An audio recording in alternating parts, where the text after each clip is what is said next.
Buenos días, los saludo en este primer panel que tenemos en el segundo día del encuentro de economías creativas. Nuestro panel se llama Políticas Culturales y Cultura Digital.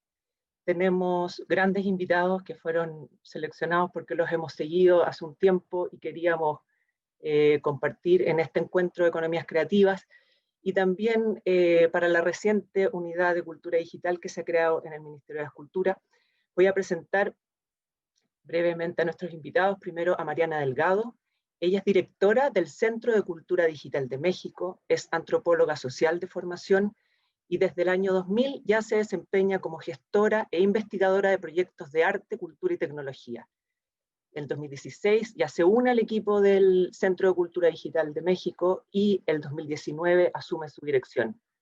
Ha colaborado en festivales de artes electrónicas y video, el Festival de México en el Centro Histórico y Arts Electrónica y otras actividades de ese tipo. Desde el 2008 al 2016 coordinó el colectivo El Proyecto Sonidero, una plataforma de acción transnacional que reunió sonideros, promotores comunitarios, antropólogos, etnomusicólogos, fotógrafos, diseñadores, artistas y documentalistas de México, Brasil, Estados Unidos, España, Argentina y Bolivia. El objetivo de este colectivo fue la producción conjunta de conocimientos y acontecimientos en torno al movimiento sonidero.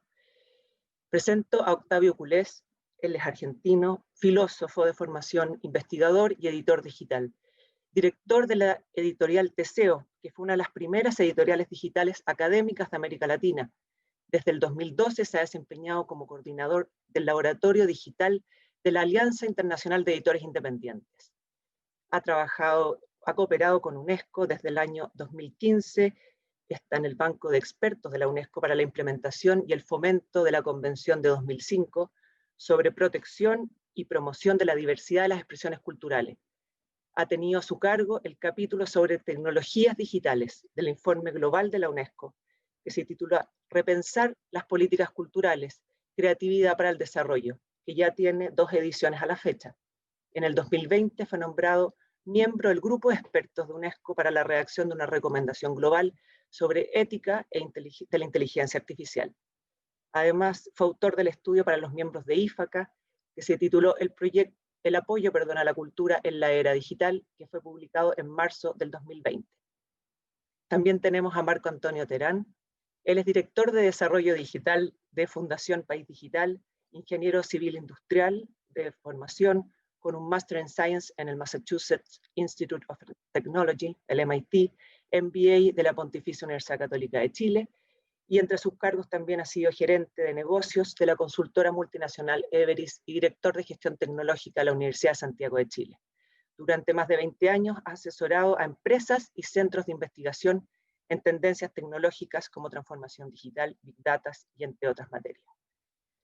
Tenemos, tremendos panelistas que creemos que cada uno con sus diversas miradas y trayectorias nos van a insumar tanto en la reflexión, en una mirada nacional, latinoamericana y también global en esta materia que llamamos cultura digital. Y muy brevemente decir cómo desde el Ministerio de las Culturas hemos entendido este concepto tan amplio que llamamos cultura digital, que la verdad que podríamos decir que cabe mucho. En la política nacional de cultura, que es del año 2017 al año 2022, se planteó qué se entendía por cultura digital. Se los voy a leer textual porque es importante para decir desde dónde nos paramos para mirar. Cultura digital es un concepto dinámico que se refiere al desarrollo de espacios y formas de relación entre las personas y los nuevos medios de creación, producción, circulación y recepción de los contenidos, lo que puede observarse en mayor o menor medida en todas las artes y ámbitos culturales. Con esto decimos es un espectro amplio lo que comprendemos, cruza toda la cadena de valor, el ecosistema cultural completo, y también es un concepto que está en permanente cambio y dinamismo. Lo que hemos visto ahora durante la pandemia es un aceleramiento de diferentes procesos, un aceleramiento en nuestro cotidiano y cómo nos relacionamos cada uno en distintos ámbitos y precisamente en el ámbito cultural con este concepto que llamamos cultura digital. Ahora doy el paso a que Octavio Culés nos presente su ponencia Así que Octavio, todo tuyo el micrófono y yo silencio el mío. Bueno, muchísimas gracias, Luz María. Buenos días a todos, a todas. Es un gran gusto estar aquí. Y voy a hacer una breve presentación en PowerPoint para mostrar algunas imágenes y casos interesantes.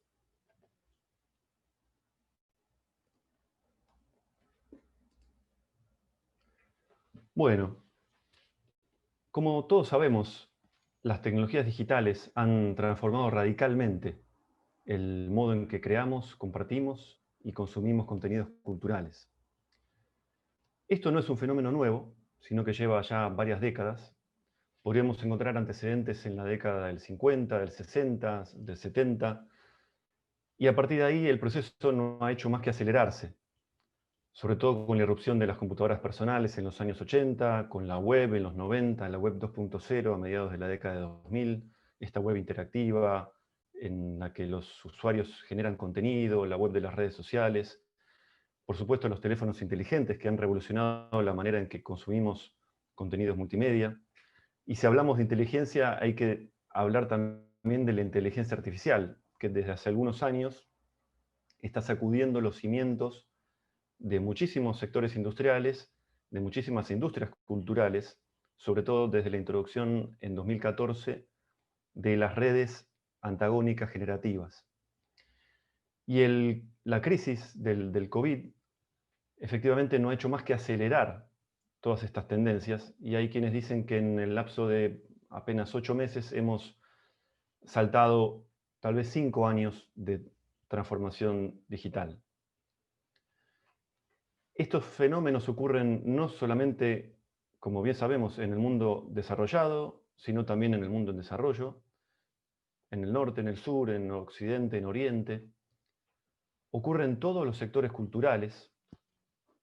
Tenemos la industria de la música, la edición, las artes visuales, las artes escénicas, el cine, patrimonio cultural, ni hablar de los videojuegos y muchísimas otras industrias culturales más. Además ocurre en todos los eslabones de la cadena, como decía Luz María. Las tecnologías digitales han revolucionado la forma en que creamos, es decir, el ámbito de los artistas.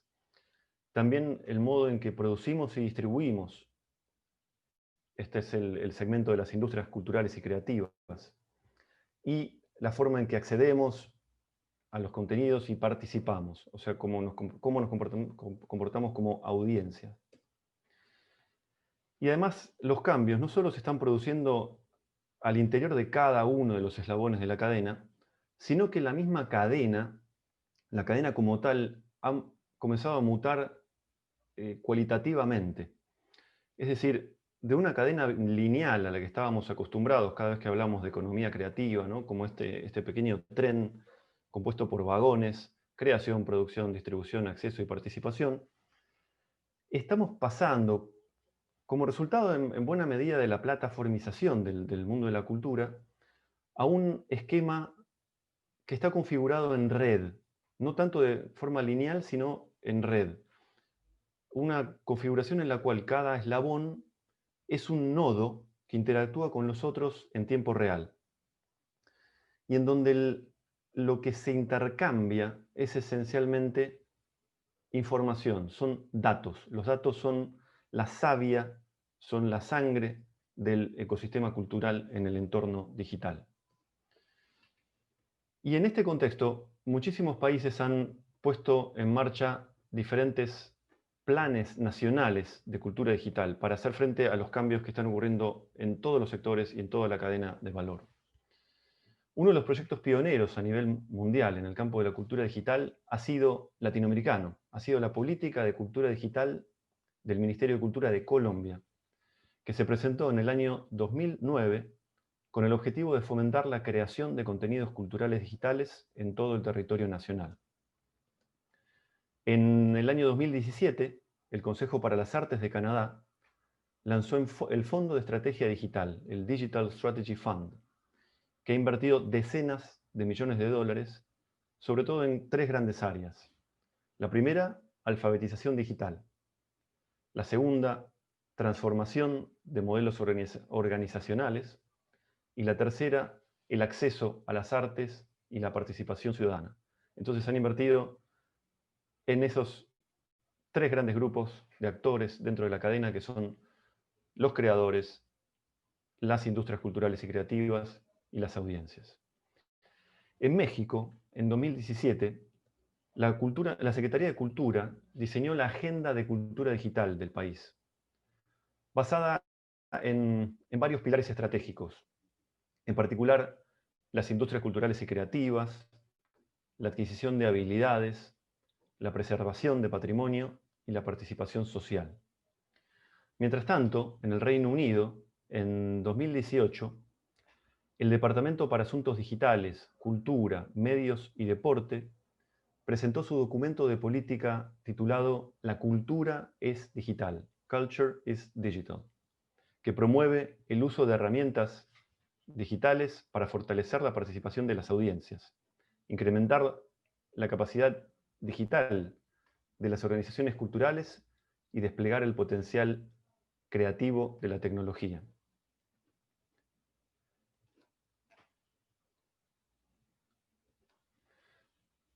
Las organizaciones multilaterales también han comenzado a desarrollar un enfoque estratégico en estas temáticas. Desde 2014, la Secretaría General Iberoamericana, la CEGIP, y la Organización de Estados Iberoamericanos, la OEI, se han coordinado para implementar una agenda digital cultural para Iberoamérica con el fin de estimular las industrias creativas, la generación de contenidos digitales y la preservación de patrimonio cultural. Además, en el marco de la Convención de 2005 de la UNESCO, que es la Convención sobre la Protección y la Promoción de la Diversidad de las Expresiones Culturales, en 2018 los Estados parte de la Convención acordaron fijar una hoja de ruta para fomentar la diversidad cultural y afianzar la cadena de valor creativa. En los próximos años será crucial que todos los países puedan desarrollar sus propias estrategias nacionales de cultura digital. Y ahí el desafío será ver cómo cada uno de los países puede delinear una estrategia que sea integradora, es decir, que abarque a todos los sectores creativos posibles, que resulte estable en el tiempo, o sea, que no sea una estrategia para el año que viene, sino que dure 5 y 10 o a 10 años, y que al mismo tiempo sea flexible. ¿Por qué? Porque tendría que adaptarse a diferentes realidades a lo largo y a lo ancho de todo el territorio nacional. Sabemos que, ya sin ir más lejos, en América Latina, nuestros países en muchos casos tienen vastas extensiones, abarcan muchísima diversidad étnica, muchísimas realidades, entonces por eso tiene que ser una estrategia también flexible. Y creo que la clave, tal vez la gran clave para construir estrategias que reúnan estos tres componentes, que sean integradoras, estables y flexibles, es sí centrarse en las tecnologías, pero no solo en las tecnologías, sino en las personas. Y para eso es fundamental que esté el elemento de co-construcción, de co-creación. Hay que co-construir las políticas culturales de estas estrategias de cultura digital junto con los artistas, junto con las industrias creativas y culturales y creativas, junto con las audiencias y también con otros actores relevantes como son ministerios, sobre todo el Ministerio de Tecnología, las plataformas de Internet y los startups creativos. Así que para cerrar, ya que hablamos de la co-creación y de este espíritu colaborativo que trae la transformación digital, me gustaría leer un muy breve proverbio africano, seguramente lo conocen, que dice: si quieres ir rápido, camina solo. Si quieres llegar lejos, ve acompañado. Muchísimas gracias. Muchas gracias, Octavio, por tu presentación, y creo que ese proverbio al final sintetiza la idea sobre la cual tenemos que pararnos. Se me olvidó comentar al principio que si tienen preguntas a los expositores, a los panelistas, que las realicen por los chats habilitados, las van a consolidar y después me las van a enviar a mí, así que yo las voy a realizar al final del panel. Ahora corresponde a Mariana Delgado, directora del Centro de Cultura Digital de México, que nos haga su presentación.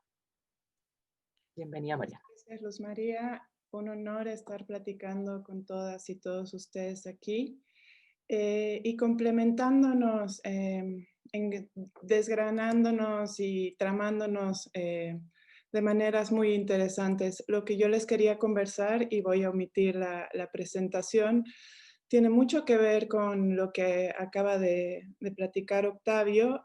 Yo dirijo un centro de cultura digital que pertenece a Secretaría de Cultura Federal en México.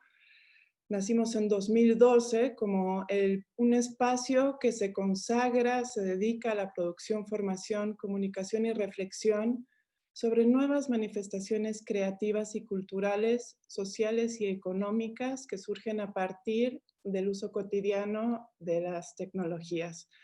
Entonces no somos este espacio necesariamente dedicado a las artes electrónicas, aunque también, pero nos interesa sobre todo trabajar con el fenómeno en todo su esplendor, por así decirlo, ¿no?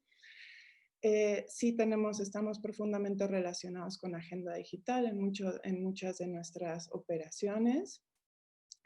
Trabajamos somos una especie de hub de labs. Tenemos varios laboratorios que se dedican a la investigación, la creación, la producción y la formación en temas de literatura electrónica, inmersión, juegos, tecnologías compartidas, desarrollo web, economía creativa digital, en fin.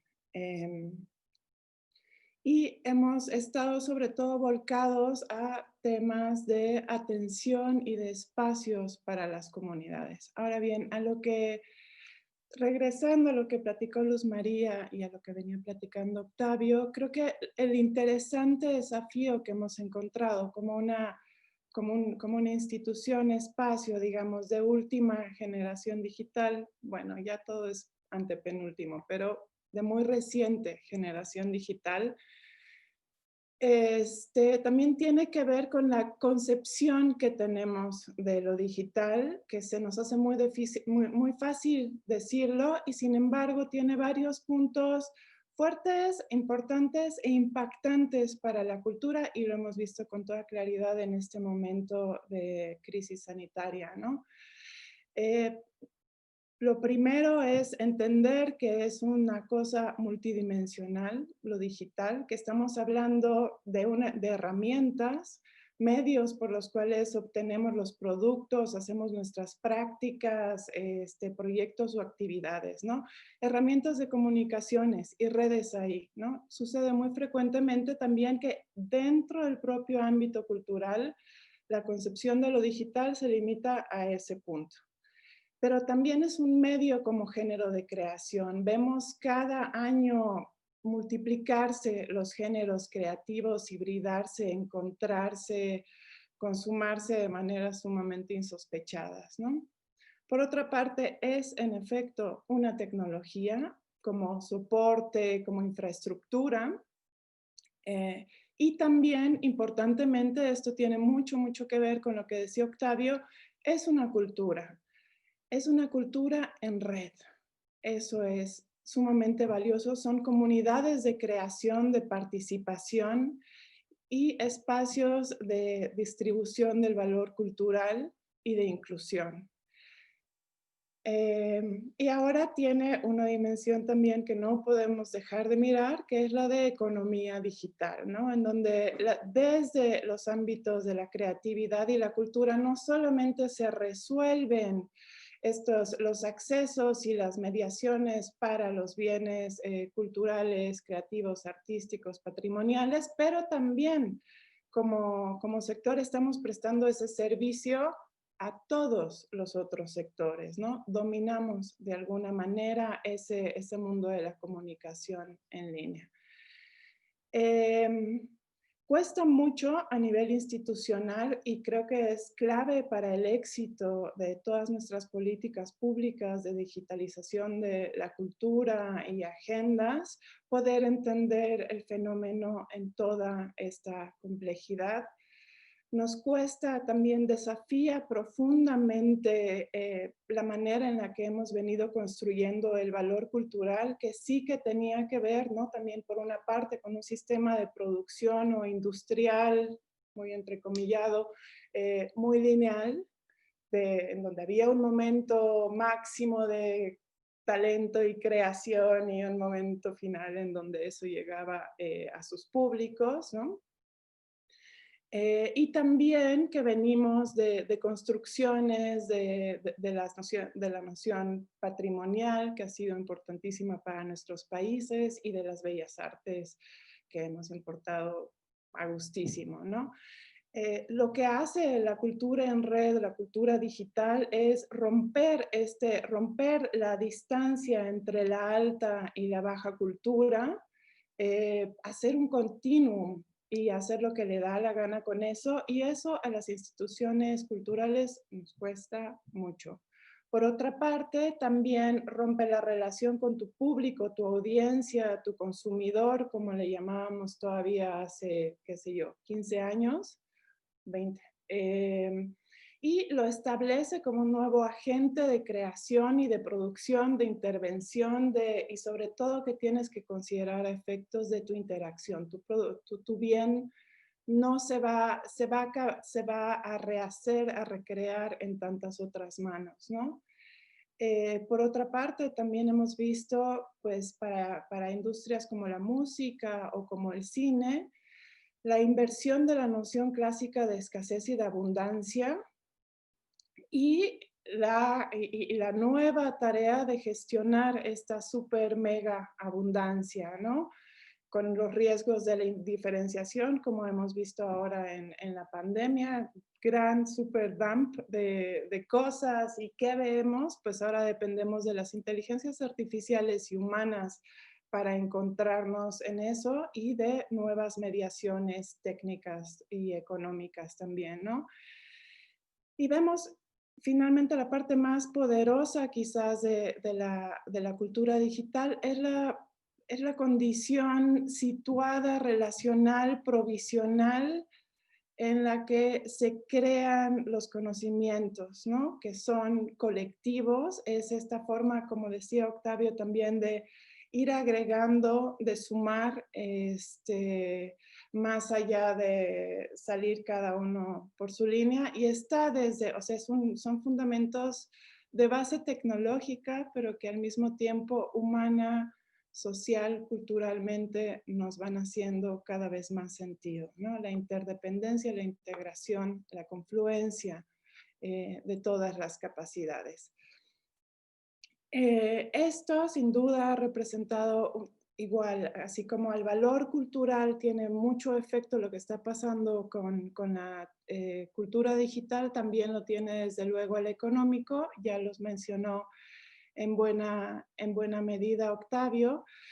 Creo que el desafío importante para las instituciones culturales en América Latina es cómo no solamente, o sea, nos relacionamos con todos esos fenómenos, pero también cómo los integramos a nuestra manera de trabajar, cómo sí necesitamos urgentemente una innovación de políticas públicas que parta sobre todo de información.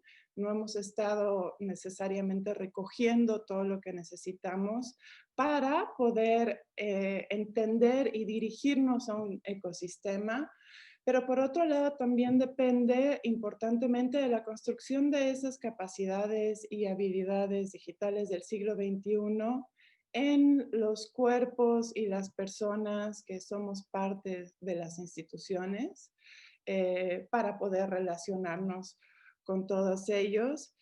Y sobre todo, y sí también entenderlo no como una agenda separada de los demás ámbitos de cultura, sino poco a poco comenzar a ver cómo tramamos las relaciones y las riquezas desde nuestros sectores más tradicionales, como en México podría ser el caso de la, vamos a decir, de la artesanía o de la gastronomía, o tantos valores profundos, patrimonios tangibles e intangibles, hasta nuestros futuros, nuestros mejores futuros posibles, ¿no? Entonces estamos ahorita en esa coyuntura con, como decía Luz María, súper acelerados, pero al mismo tiempo, como decía Octavio,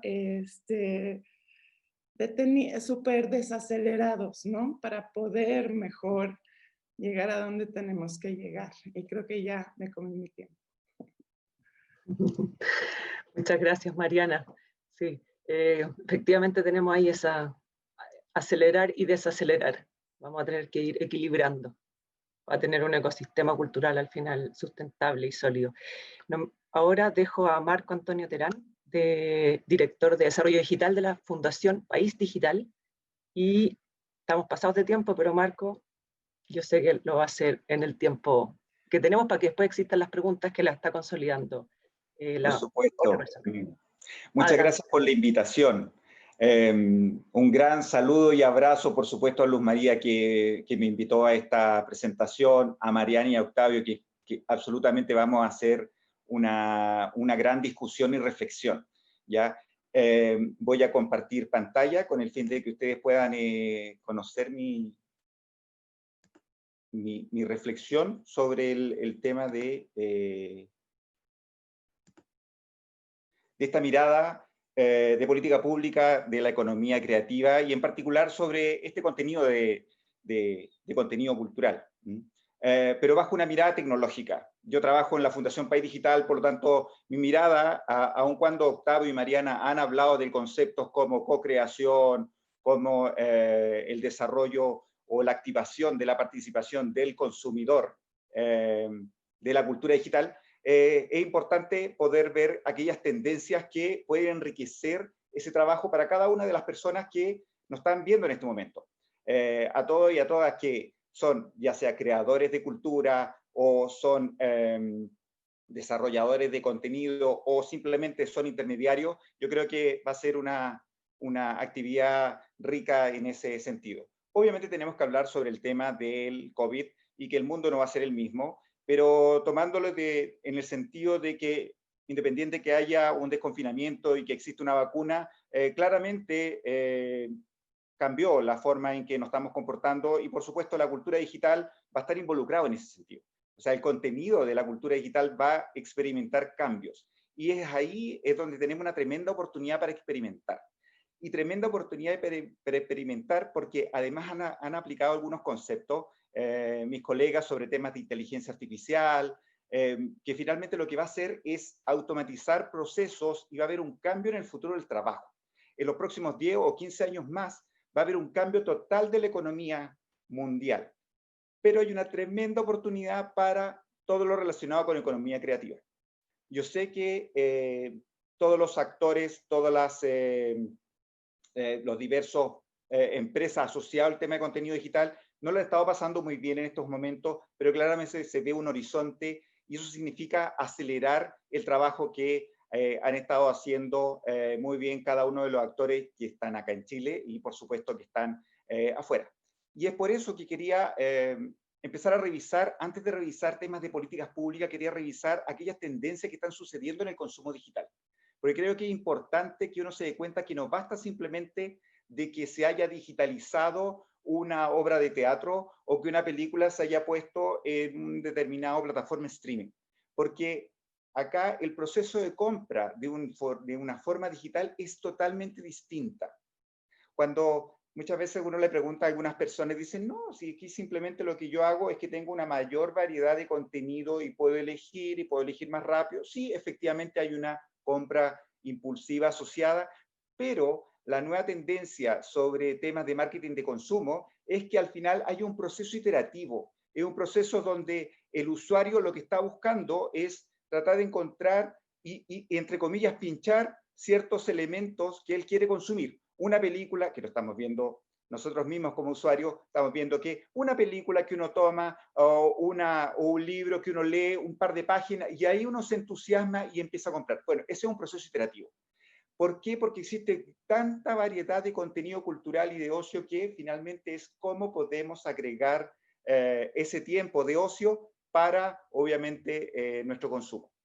Y eso se da por esta nueva cultura, no de creación de contenido, sino cultura de la forma de vivir, que es a través del streaming, a través de las comunidades. O sea, muchos de ustedes pueden estar suscritos a Netflix, a Amazon, algunos quizás son gamers y tienen plataformas donde participan como Switch. Entonces, finalmente aquí ha habido un cambio. Y es un cambio que lo que permite es que al consumidor, como bien lo dijo Mariana y Octavio, tienen otro nivel de participación, un mayor involucramiento, donde pueden inclusive hackear material. En este momento varios de ustedes quizás tienen amigos terapeutas o amigos profesores que ellos se han transformado en diseñadores, en verdaderos youtubers. Bueno, eso hay que tomarlo en valor. Y por último, obviamente está todo el tema de política impositiva asociado a que finalmente te van a cobrar esos servicios. Entonces, ahí hay tremendas oportunidades de lo que está sucediendo como tendencia tecnológica. Y quería terminar con los últimos 3 minutos que me quedan, con el fin de hablar sobre esa mirada, sobre esas dimensiones. Primero, ya hicimos una revisión sobre las tendencias en temas de consumo digital. Veamos qué pasa con el desarrollo de políticas públicas. Y para eso, yo tengo 5 ámbitos que quería compartir y quería colocarlos sobre la mesa para obviamente después conversar sobre el tema. El primero está relacionado en esa relación, en esa corresponsabilidad, porque actualmente ya el desarrollo de políticas públicas ya no se puede dar solamente en un trabajo gabinete donde simplemente se tomen decisiones, y en este caso quería incluso comentar un caso interesante que tiene, por ejemplo, el Consejo de Sociedad Civil, que fue creado por el Ministerio de Relaciones Exteriores de mi país, de Chile. En ese consejo se invitó a la academia, se invitó a los diferentes gremios e instituciones relevantes para poder revisar temas de acuerdos comerciales. Estamos hablando del Ministerio de Relaciones Exteriores, quiere conversar con otros con el fin de coparticipar y poder desarrollar ese tipo de instancias. O sea, yo creo que es súper valioso ahí de que se generen esas instancias, como bien lo decía Luz María y Mariana, a propósito del tema de esa coparticipación y cocreación. Por otro lado, a propósito del tema de las tendencias de consumo digital, tenemos que pensar que el teletrabajo empezó a instalarse cada vez más, y una vez que llegue la vacuna, una vez que llegue el desconfinamiento total, se va a seguir esa tendencia. Y esa tendencia lo que va a suceder es que en este radio local, este radio urbano, se va a empezar a extender. Y como se va a empezar a extender, y si queremos tener un consumo digital interesante, obviamente se tiene que hacer un trabajo con el Ministerio de Telecomunicaciones del país asociado. Porque aquí ya no basta simplemente con que el acceso tecnológico se da dentro de una zona, sino que para poder tener esa accesibilidad, tú tienes que empezar a trabajar y a conversar, en este caso entre diferentes ministerios, y se empiece a desarrollar o se empieza a disminuir esa brecha digital a propósito del tema geográfico. Que sabemos que si uno sale de una ciudad, 15 kilómetros más allá, uno no tiene la calidad de internet que uno le gustaría tener. Por supuesto está el contenido relevante. Tenemos que tomarnos el tema y de que nuestro usuario ya no esté viendo estos gatitos por YouTube o estas redes sociales, sino que empieza a ver contenido. Y de ahí vamos desde el inicio, desde el motor, que es el sitio web, cómo está cada uno de nuestros sitios web y qué tipo de contenido y cuál es la actualización de contenido que va a ser atractivo. Porque finalmente la experiencia, el involucramiento, la participación va a ser lo más relevante para que obviamente nuestros usuarios empiecen a consumir más contenido. Y vuelvo a indicar, porque está esa interacción, este proceso de compra digital, quizás ahora ustedes no lo ven, pero en los próximos años se van a dar cuenta que va a ser mucho mayor esa exploración y esa evolución de contenido. Por supuesto está el tema de las habilidades. Bien lo decía Mariana con su colectivo, que de hecho hicieron un trabajo espectacular en el hecho de poder juntarse y poder crear. Pero no solamente basta co-crear entre los mismos colegas del gremio, del rubro, sino que también porque finalmente existe ese hackeo que comentamos, ese hackeo creativo, donde el participante también va a ser el usuario y va a generar una coproducción como tal. Entonces, en ese sentido, creo que igual es importante también considerar eso y obviamente generar las políticas públicas con el fin de poder conversar con la academia sobre temas de mallas curriculares, obviamente con el Ministerio de Educación, con el fin de generar esa instancia. Y por último, por supuesto, está obviamente el motor, el gran motor que es el tema del consumo. Consumo me refiero a, obviamente, qué tan asequible puede ser este tipo de servicio, porque lo que uno busca, obviamente, es que haya una sustentabilidad respecto a esta cultura digital. Y con esto, obviamente, doy pie y agradecido nuevamente por la ayuda, por la invitación y, bueno, encantado de poder responder las consultas que me pueden dejar. Muchas gracias, Marco, por tu presentación, y creo que complementa bien desde otra mirada también, quizás de afuera del ámbito cultural, pero que hace una serie de preguntas que nos interpela y nosotros estamos llamados a pensarla. Hay una pregunta que llegó que considero que puede ser para que la respondan todos. Está el tema de la producción cultural y herramientas de open source, o sea, de códigos abiertos y generalmente libres, ya que estamos en un encuentro de economías creativas. ¿Cómo trabajamos este tema? ¿Cómo vemos la producción cultural y esta idea de plataformas que de repente están pagadas con algunos contenidos y que eso puede afectar negativa, positivamente, ahí lo dejo para que ustedes lo reflexionen, a la producción de bienes y servicios culturales? Si quieren, partimos en el mismo orden que presentaron. Octavio. Sí, muchas gracias por la pregunta. Sí, a mí me parece que, bueno, yo soy un gran seguidor del open source, bueno, tiene enormes posibilidades, da una enorme flexibilidad al trabajo con lo digital, porque uno puede acceder al código, modificarlo, se puede aprovechar también todo lo que tiene que ver con la comunidad. Si uno piensa, por ejemplo, en WordPress, la misma comunidad desarrolla plugins, extensiones, que son también open source, la mayor parte gratuitas. Pero igual no creo que el carácter abierto del código alcance para resolver todos nuestros problemas. Primero porque open source no es sinónimo de gratuito, necesariamente. Uno puede tener open source pago. Yo puedo vender un producto open source y esa es justamente la gracia del open source. También puedo tener código cerrado gratuito. O sea, como ahora cuando utilizamos el Zoom en la versión gratuita, es código cerrado, pero lo usamos gratuito. O Gmail es gratuito. Entonces, separar eso, ¿no? Lo que es el carácter abierto del código, el carácter pago o no del programa. Y además, no necesariamente el hecho de que sea open source es sinónimo de mayor diversidad luego en los hechos. Porque todo eso depende de cómo se maneje la interfaz y la plataforma. Supongamos, Twitter se construyó desde el comienzo con herramientas open source. Pero lo que define la mayor o menor diversidad de los contenidos que vemos en la plataforma no es el código, o cómo fue construido el código, sino cuáles son los parámetros que tienen los algoritmos de recomendación. Entonces, siempre cuando uno entra a una red social, ve ciertos contenidos por sobre otros, eso lo definen ciertos algoritmos, cuyos parámetros son bastante opacos, y ahí está el factor humano también. Así que yo creo que lo decisivo, bueno, el hecho de que sea código abierto ayuda, pero lo decisivo siempre en las plataformas digitales es el factor humano. Voy a continuar matizando. Yo creo que sí son, o sea, reconociendo todo lo que acaba de decir Octavio, que es cierto, y sobre todo estableciendo que una cosa no quita la otra y que son muy complementarias y tienen muchas relaciones claras y oscuras. Sí creo que en los campos creativos, artísticos, culturales, es fundamental tener acceso o procurarnos también, enfocarnos en desarrollar herramientas de código abierto, sobre todo para la creación.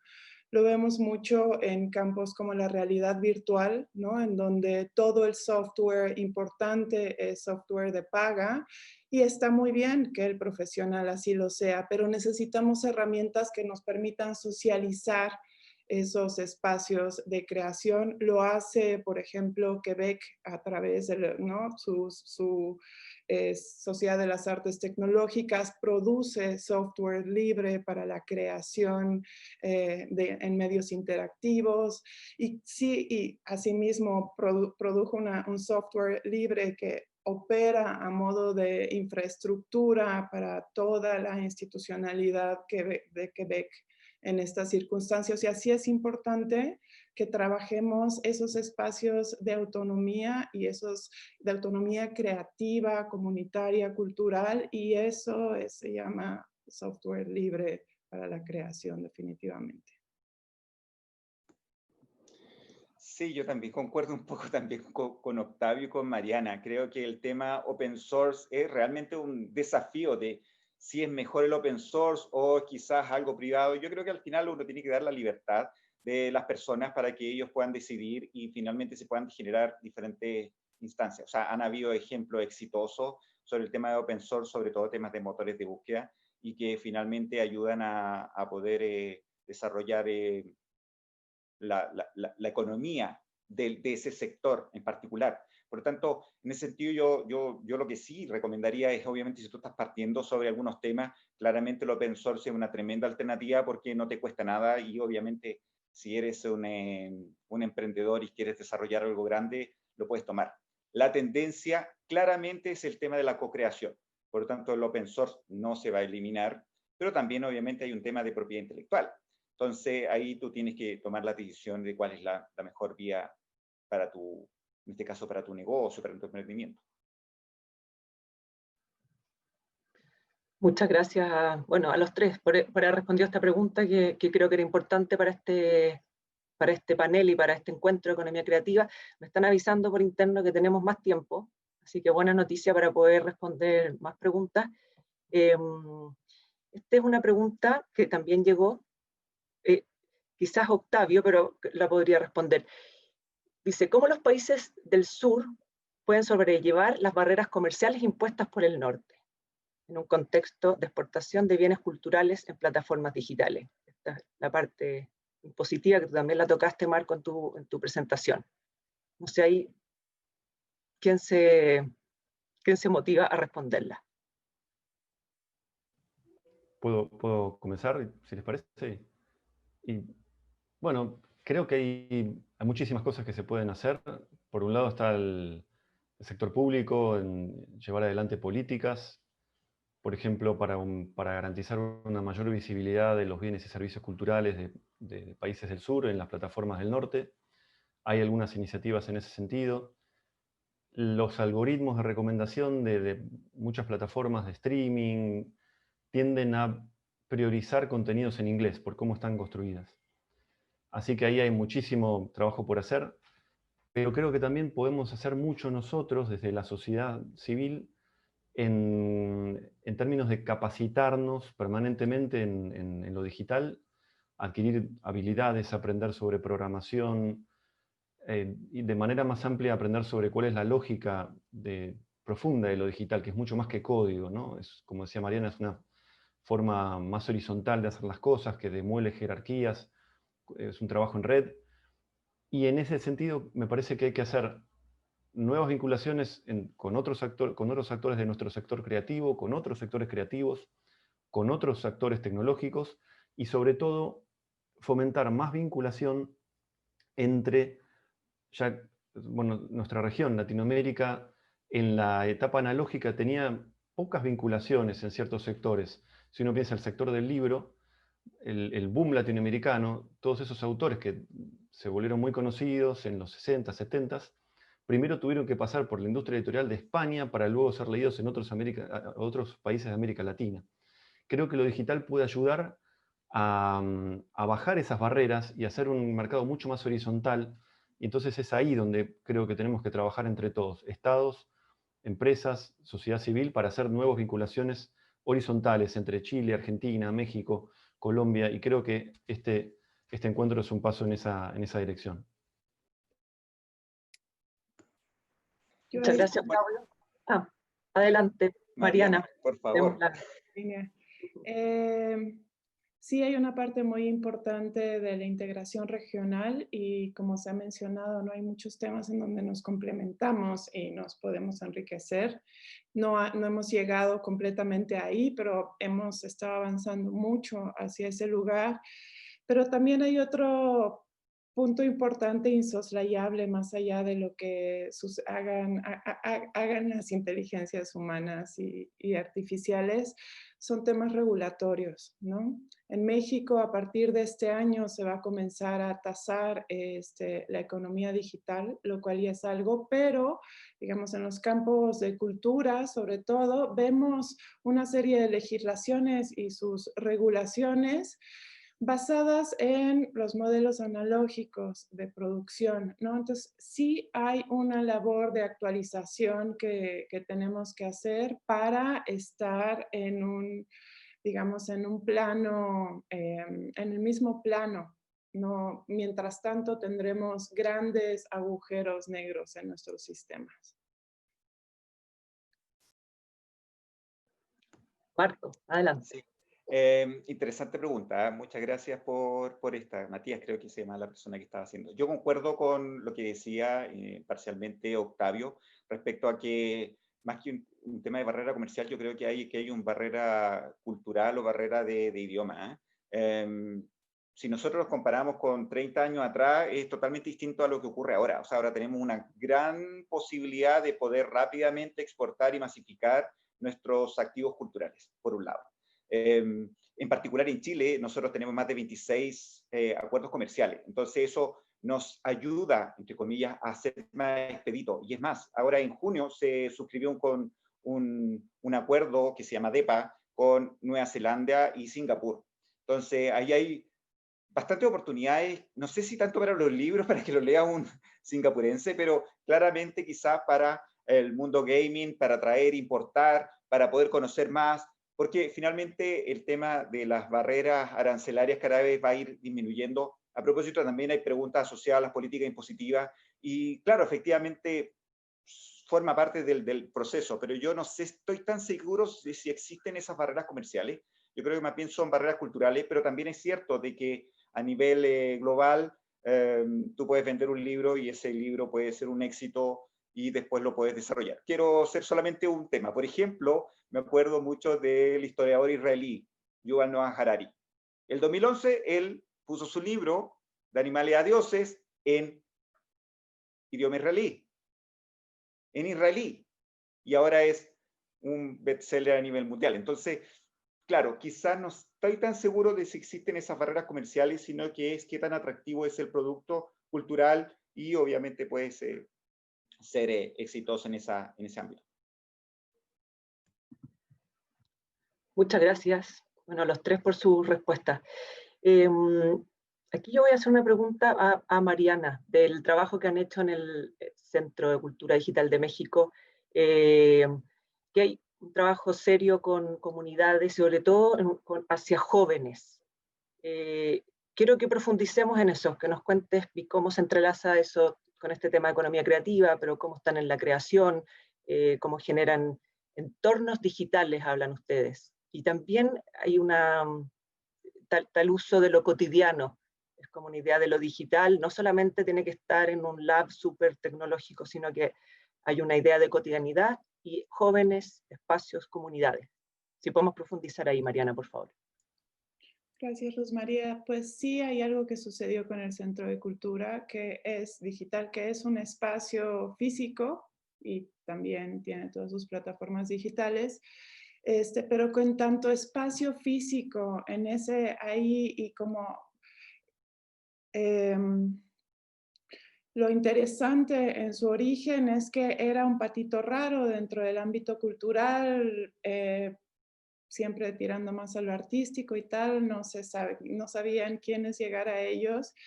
Y pues llegaron los gamers, ¿no? Y llegaron los blockchaineros y llegaron todas aquellas comunidades que están mucho más allá de nosotros, como espacios de convivencia, de co-creación, también de consumo, de distribución y de creación y de conocimiento, y nos tomaron como espacio físico, tomaron nuestros programas, ¿no? Así como, y nos abrimos también, así nos creamos, así nos creó Grace Quintanilla, nuestra fundadora, como este espacio muy, muy permeable a las actividades, los intereses, las iniciativas que de por sí ya traían las comunidades. Y pues son comunidades de jóvenes, ¿no? Entonces no fue una cosa de vamos a hacer cosas para jóvenes, sino vamos a hacer estas cosas son de jóvenes y las hacen ellos como 1000 veces, con mucha más agilidad, sin duda. Entonces nos sucedió eso y nos ha seguido sucediendo a todos los efectos, y ha sido de las partes más interesantes y enriquecedoras, ¿no? No predisponer por completo una agenda de qué es y qué no es y cómo y con quién, sino abrir esas posibilidades. Al principio era importante establecerlos como agentes en los temas de creación de valor cultural, y también casi al principio también entenderlos como agentes como agentes proveedores de servicios creativos digitales, ¿no? En sus caminos desde el amateurismo hasta la superprofesionalización, que también el Centro de Cultura Digital tiene ese espectro tan interesante que va desde lo más abierto, alfabetización digital 0.1, hasta lo más sofisticado en temas de creación, ¿no? Entonces esas comunidades nos han acompañado, han crecido con nosotros, muchas de ellas hemos abierto espacios para que puedan, ¿no?, hacer sus pininos profesionales, también entrar como pues como agentes, como otros participantes de nuestro ecosistema creativo digital. Eso ha sido muy interesante y nos ha dado muchas vistas, muchos mundos, muchas agencias que no son ni siquiera nuestras. Está bueno reconocerlo. Creo que eso sería lo más bonito que resaltaría a ese respecto. Muchas gracias, Mariana. Creo que eso también es un referente para nosotros, lo que hacemos en Chile, y ahí con los centros de creación artística podemos ir replicando. Octavio, tengo una pregunta que la conversamos previamente y yo he visto otras presentaciones tuyas. El tema de inteligencia artificial. ¿Cómo cruza, cambia, interfiere en el ecosistema cultural, y específicamente cómo resguardamos ahí la diversidad cultural, bueno, y todos los temas, desafíos que pueden salir de esta llamada inteligencia artificial?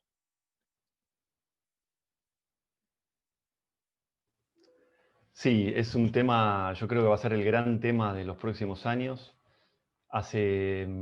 Bueno, como comentaba en la presentación, en 2014 se presentó un paper sobre redes antagónicas generativas, unos investigadores de Canadá, que con eso arrancó una nueva forma de concebir la creación artística a partir de la inteligencia artificial, porque bueno, es un sistema que lo que permite es que la máquina uno la alimenta con obras de arte preexistentes, y un primer algoritmo, una primera red neuronal genera miles y millones de muestras.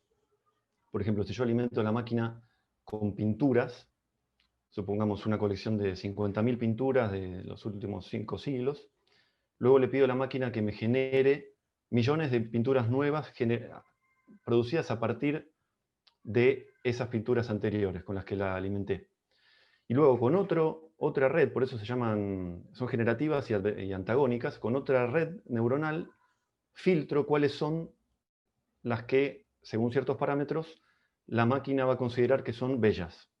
Entonces, esto lo utilizaron muchísimos creadores y se han producido fenómenos realmente impresionantes. Por ejemplo, una obra de arte hecha con esta tecnología que se vendió hace 2 años en más de $400.000 en Christie's, en una subasta. Y hay muchísima gente trabajando en esto. Yo justo terminé hace poco un paper sobre la aplicación de la inteligencia artificial en las artes y las industrias creativas.